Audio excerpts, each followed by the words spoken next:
Najvažnije pitanje grada Kruševca i čitavog Rasinskog okruga, pa i šire do Čačka, jeste izgradnja autoputa Pojate-Preljina. O tom autoputu se priča već duže vremena, ali čini mi se da sada polako privodimo priču kraju i već od proleća bi trebalo da počne izgradnja prve deonice od Mrzenice do Koševa. Idejni projekat je CIP uradio, sada ostaju ove druge stvari.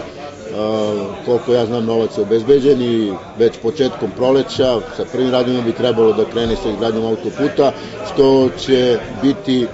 kamen temeljac za dalji razvoj privrede Kruševca, odnosno bolje da kažemo za obnovu privrede Kruševca, koja se u ovom momentu nažalost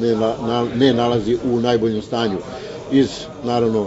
poznatih razloga, ali ja verujem da posle Kupera i autoputa